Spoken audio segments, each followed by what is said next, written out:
All right. It is always a pleasure to have my next guest on the show. Mana Martinez is back, and you can see him in action next when he meets Ronnie Lawrence at UFC 271. How are you, Mana? I'm doing well. I'm doing awesome, Ryan.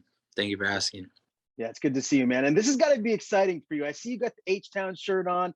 This fight is going to be in your hometown. I got to imagine you're going to have a ton of support in the building. Yes, yes, of course. All my family, friends, pretty much everyone who's supported me since the regional scene, whether it was fighting for Fury or as early as LFA. And yeah, they've kind of been asking me, and I've gotten a lot, where can I buy tickets, or let me know when you have tickets. And I'm like, no tickets this time. I think you got to go to Ticketmaster or whatever online website sells on toyotacenter.com. So guess we've officially made it now that I can say that. Do you feel extra pressure because of that? I mean, competing in front of your hometown. I mean, I know you've been doing it for a while now. You're at the highest of levels, so I mean, the nerves can't be like it was early on. But how does that feel? I mean, we're about a month out right now. Does it feel any different for you? No, no pressure at all. I love performing in front of my hometown. I've actually fought before at the Toyota Center for Bellator early in my pro career, and it was a surreal moment walking into the Toyota Center, like underground or through the parking garage, excuse me, where like all the players would park. They'd have like, I think was James Harden on the team then, but yeah, they had like all the players' names and where their cars belonged. And man, when it hit me, then I was like, "Oh, I'm really fighting the Toyota Center." So kind of got the feel for it, but again, just fighting in front of everyone, especially my hometown, with a live crowd is something I love to do. That's when I shine the best, and I feel like I really excel. So I'm excited, and there's no extra added pressure. I'm not gonna put that on myself because I know the hard work I put in and the time, and it's gonna be a great night. Now that you're in the UFC and your name is starting to get out there a little bit more, is it harder for you to go out in the Houston area? Are you starting to get recognized a lot more? Um, no, it's about the same. Sometimes, people stop me. Oh, you fight for the UFC. Oh, good fight. But yeah, it's not as hard. I'm sure once I have a few more fights, maybe I'll get stopped a little bit more. But it's occasional that I'll get stopped. But it's cool. People knowing my name and seeing the time and effort that I've put in, and it being rewarded with my hand raised. Very well said. Now, you mentioned James Harden before. I see you got the Houston Astros World Championship shirt on right there. So I got to ask. I mean, I'm a sports junkie. I like every single sport. Period. If I was in your shoes, I would be kind of wanting to meet a couple of the Boston big sports celebrities. I mean, there's a ton of them out there. Who is it for you? There's got to be someone in the Houston area that you're just a big fan of that maybe you're hoping you get a chance to meet at some point here soon. For sure, since I know they're into MMA, and I want to say they had a podcast or still do it for the Astros, would be Alex Bregman and Carlos Correa. I know they're big MMA fans, and I wouldn't be surprised if they're at the fights, in a month or so. So those two guys from the Astros, the younger players like on the Houston Rockets that are around my age, or I think even a little bit younger, like Kevin Porter Jr., Jalen Green. Those would be some cool guys to, I'm sure, hang out with or just meet. And as far as the Texans go, we're a little bit on the downside, but I'm sure we'll get some talent, and I want to meet a few of those players. But for sure, Carlos Correa and Bregman, man, that'd be cool to link up with them or have a combo with them. And I played baseball in high school, so I'm familiar with the game, and I like baseball. I love baseball, especially the Astros. So yeah, for sure, those two guys, and then maybe like some of the younger guys on the Rockets. Mm-hmm. You mentioned the Texans. I'm a big Patriots fan, so you guys have Brandon Cooks and Rex Burkhead, so you have some talent. Maybe next year would be a little bit better for you. But I did want to just follow up on Correa. Isn't he a free agent? Are you guys going to have him next year? Is he going to resign? He is. He is. I haven't been keeping up with the rumors. Last I heard, there was like speculations going on because he had a tiger emoji in his Twitter bio or something, that he was going to go to the Detroit Tigers, which I I don't think so now, but I want to say AJ Hinch manages there, and he was once the manager for us. So I don't know what's going on, but hopefully we pull the funds together and somehow re-sign him, because he's a hell of a shortstop, man. And he got us to the playoffs, man, or was a big helping hand in there to get us to the World Series. Came up a Yeah. little bit short, man. If we could keep that middle infield with him and Altuve, I think we'd have a good shot of making it back plenty more times. Yeah, for sure. You guys have a good squad down there in the Astros. Now, Mana, the last time I did talk to you was after you got that win over Kennedy. What has life been like for you since, man? Has it just been right to the grindstone, getting your training in day by day? Yeah, it's been just a grind since then. You know, I did take a little bit of time off because that fight, I did come out a little bit more banged up than I usually do with all my other fights or my previous and prior fights. So I did take a little bit of time off, spent it with my family. You know, it's always family first for me. And but yeah, after that, it was right back to the gym, working out, and just trying to get better, trying to perfect my craft. So we're about a month out from the big fight night right now. How has this camp been thus far? I know you still got plenty of work to do, but how healthy are you feeling? I'm feeling great. I'm feeling awesome. Haven't really posted much or said it, but I'm actually out here in Lee Summit, Missouri, with James Krause and Glory MMA. So I'm getting some awesome work in. This will be my 4th week out here, and I love it, man. The atmosphere, seeing UFC vets on the mat and UFC up and comers, and then just, you know, pros all on the mat at once is such an amazing feeling. And surrounding myself, helping myself get better. So definitely learning, growing, and in about a week or two, I'll head back home and finish my camp there. But yeah, I'm excited to showcase everything I've been working on, and you know how much improvements I've made. Yeah, Glory MMA. That's a fantastic camp and a gym that's clearly on the rise. Is this something where you're going to, continue to do that in the future? Are you going to keep going back? Is this, would you potentially maybe make the move and have this be your priority gym? I've actually had time to think about it. Being out here, you know, don't really know anyone, so I do find myself, you know, thinking about the future. Of course, first and foremost, focus on this next fight, but I could definitely see myself moving out here, making this my permanent camp. And yeah, like I said, it's just amazing atmosphere, man.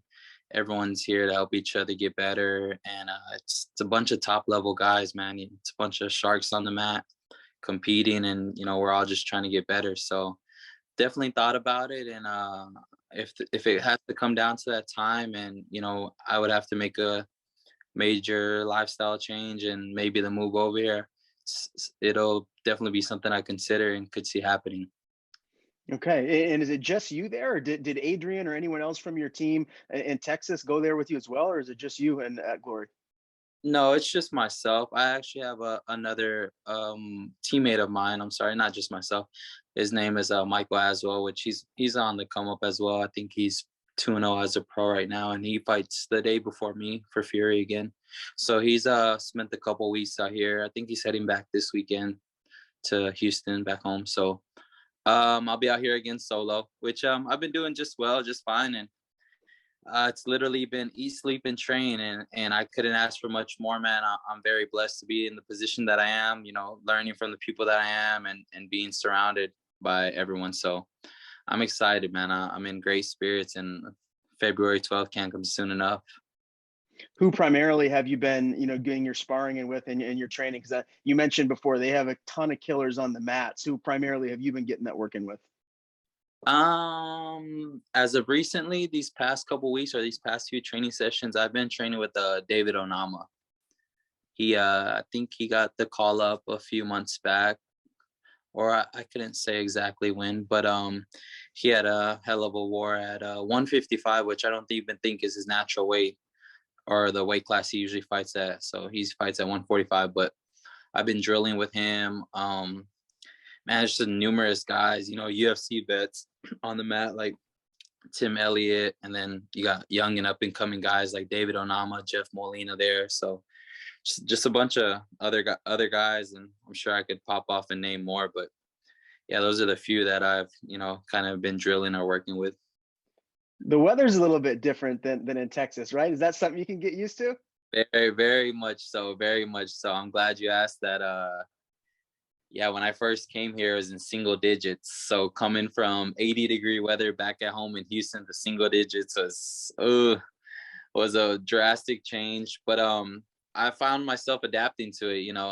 I check the weather in the morning and it'll be like 30, 40 degrees. And I find myself saying like, man, it's actually going to be warm today. When back at home in Houston, that's freezing cold. So to adjust to that weather is nice little change for me rather than being in single digit, which that's actually cold. So like today is I think mid 40s. And yeah, I walked out with just a jacket on, shorts. I'm like, hey, this is cool. But if I was back at home, I'd have sweatpants on, socks, shoes, beanie, hoodie, all that. So I've adjusted pretty well so far, and I like it, man. I like it. Oh, welcome to my world. I live in New England. It was like -10 yesterday, so I know all about that cold weather. I miss the warm climate. I used to live out on the West Coast, fairly close to where you're at. So I got to admit, I definitely miss that a lot more than being here in the cold tundra. I do want to get some fight picks for you, man. I mean, the headlining event or the headlining fight of the event that you're competing on is just such a massive rematch. It's one that I've been looking forward to for a very, very long time. Of course, I'm talking about Israel Adesanya, Robert Whitaker. First of all, just how exciting is that for you to be fighting on the card that's the main event? I mean, that's pretty cool. It's awesome, man. I can't express it enough that I truly am blessed, to be in the position that I am, and it only being my second UFC fight. Could understand if I was 3 or 4 fights in, possibly more, and I'd finally get to fight in my hometown. But this only being my second one is truly an honor and a blessing. But yeah, to fight on the undercard of those two guys, which they've had a war before, and I can't wait to see it again. As far as my prediction goes, I think Izzy takes it again. This guy's just on another level. He's just so smart, technical, and maybe it goes all 5 this time. I don't know. I don't know. Maybe Izzy catches him again, but either way, I can't wait. And then of course you got Derek Lewis, who just got added against Ty, and he always puts on a show, and that might not even go over a round and a half. I don't know. So it's exciting, man. And again, I'm just really blessed, and I'm so excited and happy that I get to fight in front of my hometown. Yeah, the arena is going to be rocking for sure all night long, especially with the delay in getting fights back. They've been gone for a while. So, they start back up this weekend. And then obviously, right around the corner is your fight. Now, UFC 273 in April is just announced for that's in Brooklyn, New York. That's going to be headlined by Jan and Sterling for the bantamweight title, the division you know pretty well. So tell me, looking forward to that one. Who do you see winning that main event? Um, it'll most likely be on again. Um, I know Adrian got a chance to go out there and train with Aljo, and he told us how sharp he was. But Jan's just got that walk you down style, and it's tough. It's tough. Sanhagen, you know, was able to have his little shine within the first 2 rounds, some even a little bit further into the fight, but Jan's just a monster, man. And till somebody can find a way to pick him apart and expose him somewhat, I think it's going to be tough to beat him. So I've got Jan in that rematch. Yeah, I think I'd have to agree. He's looking pretty good. So with that being obviously for the bantamweight title, you're a bantamweight fighting at 135. What's your weight at right now? Is it pretty in check for what it normally is about a month out from fight night? Yeah, about a month out. It's sitting right where it needs to be. I've got the PI helping me, Charles, and UFC. They're sending me Icon meals, so it's got the exact calories, carbs, which I've been counting and writing down every day in my notes. So it's doing well. It's going a lot smoother than what it usually does. Around a month out, I'm usually higher than what I'm supposed to be right now. So um it's going well. And like I said, all I've been doing is literally eat, sleep, train twice a day, getting my run in, everything, strength and conditioning. So man, it's a grind, but I know it'll pay off come February 12th, and I just can't wait to express all this new little tricks and moves I got. Now, with the COVID numbers and everyone testing positive left and right, I got to imagine that it might be a little dicey, moving forward about fights falling off, replacement opponents. Is that something that you're paying a lot of attention to? Because there's two other fights at 135 on this card. So there's, a chance that matchups might get shuffled around. Is that something that you and James Krause and your coaches back in Texas have talked about? I've talked to my family back at home, and they said just to pretty much, when I go back home over there to Houston, to do exactly what I'm doing here. Just try to avoid everyone at all costs. I mean, that's not quite too possible, but just eat, sleep, train. I would hate for something like that to happen, whether it be with myself or my opponent, and I won't be able to perform in front of my hometown. So it's definitely been talked about, but we're just gonna continue to do what I'm doing here back at home. I know it's on code red. I want to say I seen something last like that, so it's at a pretty high threat level. So I just got to be super careful, cautious. A lot of hand sanitizer, stay masked up, and I'm confident it'll fall through, whether it be with with my opponent or like you just mentioned, someone else on the card, and we happen to get matched up. I'm ready for anyone, and I can't wait, man. I'm excited. All right, so Ronnie Lawrence, he's 7-1. I was actually looking at the betting odds before this interview, and he's a pretty sizable favorite, minus 275. You're plus 220, which I gotta admit, I was a little surprised at. I thought it'd be a little bit closer. Is that surprising to you? Do you feel like an underdog going into this fight? Not at all. No. Especially with the work I'm getting out here, my confidence has gone through the roof. I mean, I've always had my confidence, my little swagger, whatever you want to call it, but especially with being on a mat with 10 plus UFC guys at a time, and getting this working over here, I don't feel like an underdog. I didn't even know I was, but after my last performance, I could definitely see where the odds makers, have that made. But I also have to take into consideration, I don't know if they went into as far into looking as, we both fought Jose Johnson. He happened to fight him on Contender Series, and it went all 15. And when I happened to fight Jose Johnson for Dana White looking for a fight, it ended in 30-something seconds. So maybe the odd makers didn't quite take that into play or look into that. But again, I don't blame them after my last performance. Maybe they seen some flaws in my game. I don't know. I don't know how Vegas does it, but that's some pretty crazy odds. And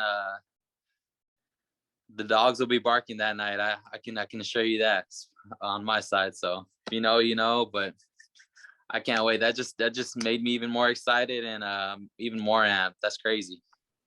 So he's known for his wrestling. When you look at his wrestling ability, and obviously, I got to imagine that's going to be his game plan going in against you. Like, how do you feel your takedown defense, your ability to keep this on the feet, if that's what you want to do? Like, do you feel like you're going to be able to stuff like any type of wrestling game plan that he might have towards you? Yeah, and he can be sneaky on his feet, throwing spinny stuff, jumpy knees, little blitz 1-2s.